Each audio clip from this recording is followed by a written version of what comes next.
Hello everyone, welcome back to Himachal success book. आज हम discuss करेंगे 9 जनवरी 2021 के हिमाचल प्रदेश के करंट अफेयर्स। और जो 7 और 8 जनवरी 2021 के इंपॉर्टेंट करंट अफेयर्स हैं वो भी इसमें इंक्लूड किए गए हैं। तो स्टार्ट करते हैं हमारी current affair discussion. First question is, chief minister Jairam Thakur inaugurated 18 bedded pre fabricated COVID hospital at which place.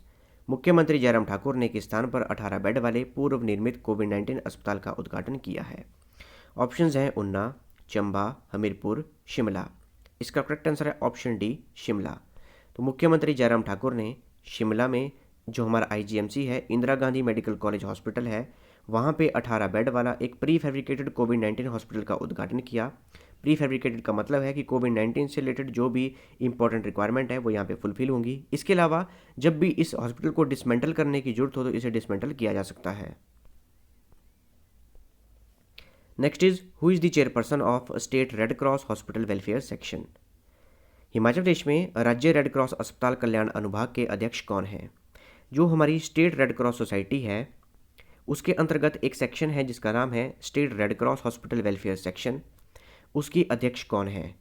Options हैं डॉक्टर रचना कुमारी, डॉक्टर पूजा बनियाल, डॉक्टर साधना ठाकुर, डॉक्टर कुसुम शर्मा। इसका करेक्ट आंसर है ऑप्शन सी, डॉक्टर साधना ठाकुर। मुख्यमंत्री जयराम ठाकुर की धर्मपत्नी हैं ये और state red cross hospital welfare section की चेयरपर्सन है। अगर हम बात करें Himachal Pradesh state red cross society की, इसके प्रेसिडेंट हैं बंडारू दत्तात्रेय जो कि हिमाचल प्रदेश के 20th गवर्नर हैं।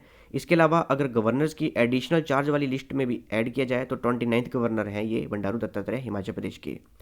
11 सितंबर 2019 को इन्होंने हिमाचल प्रदेश के गवर्नर का पद धारण किया था। Next is, under state red plus action plan how much amount will be spend in 5 years. राज्य में रेड प्लस कार्य योजना के तहत 5 वर्षों में कितनी राशि खर्च होगी। ऑप्शंस हैं 100 करोड़, 102 करोड़, 120 करोड़, 132 करोड़। इसका करेक्ट आंसर है ऑप्शन बी, 102 करोड़। तो हिमाचल प्रदेश में रेड प्लस कार्य योजना के तहत अगले 5 वर्षों में 102 करोड़ रुपए खर्चे जाएंगे। सबसे पहले बात करते हैं रेड प्लस की। इसकी फुल फॉर्म है reducing emissions from deforestation and forest degradation. Carbon उत्सर्जन को कम करना है क्योंकि अगर पेड़ों की कटाई कम होगी तो कार्बन उत्सर्जन कम होगा, पेड़ों का क्षरण कम होगा तो कार्बन उत्सर्जन कम होगा।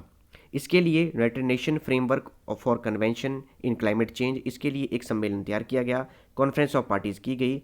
वहाँ पे वन क्षेत्र में जितनी भी गतिविधियाँ हैं उनको गतिविधियों को करने के लिए एक ढांचा तैयार किया गया।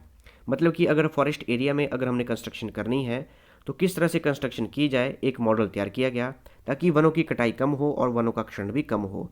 और वनों की कटाई और वनों के क्षरण कम होने से जो कार्बन उत्सर्जन है वो कम होगा, क्योंकि हमें पता है कि अगर वन रहेंगे तो वो कार्बन डाइऑक्साइड ऑब्जर्व करेंगे और ऑक्सीजन रिलीज करेंगे, और वन नहीं रहेंगे तो कार्बन डाइऑक्साइड ही होगी चारों तरफ।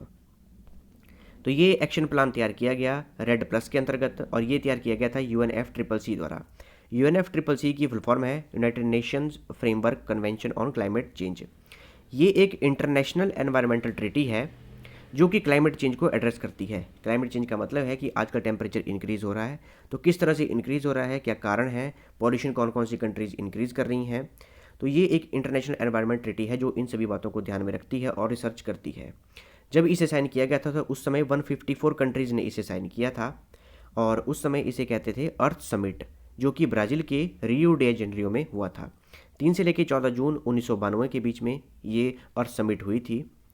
इसका जो सेक्रेटरी हेडक्वार्टर है वो है जर्मनी के बोन में। उसके बाद वर्ष 1997 में क्योटो प्रोटोकॉल हुआ और जो कि 2005 में उसे फोर्स में लाया गया। उसके अलावा वर्ष 2016 में पेरिस एग्रीमेंट हुआ, काफ़ी फेमस है ये पेरिस एग्रीमेंट, और currently united nation framework convention on climate change की 197 सिग्नेटरी कंट्रीज हैं।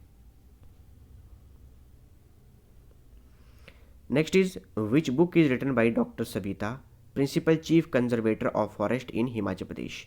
हिमाचल प्रदेश के प्रधान मुख्य वन संरक्षक डॉक्टर सविता ने कौन सी पुस्तक लिखी है।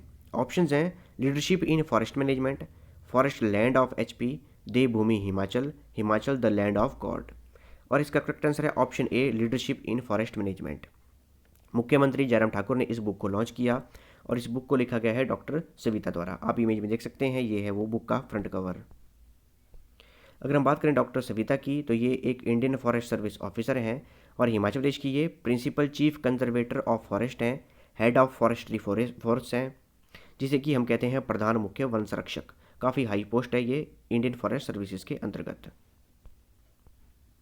Next is chief minister inaugurated roti making machine eight which hospital. मुख्यमंत्री ने किस अस्पताल में रोटी बनाने की मशीन का उद्घाटन किया। ऑप्शन है Deendayal Upadhyay hospital Shimla, doctor Radhakrishnan government medical college and hospital Hamirpur, doctor Rajendra Prasad government medical college and hospital Tanda, Netaji Subhash Chandra Bose general hospital Mandi. इसका करेक्ट आंसर है option A Deendayal Upadhyay hospital Shimla. तो ये थी हमारी आज की डिस्कशन, और अगर आपको इस सेशन की पीडीएफ चाहिए तो आप मेरे टेलीग्राम चैनल से ले सकते हैं। टेलीग्राम में सर्च कीजिए हिमाचल सक्सेस बुक और वहाँ से आप इस सेशन की पीडीएफ प्राप्त कर सकते हैं। मिलते हैं नेक्स्ट डिस्कशन में। Thanks for watching video, do like share and subscribe my channel.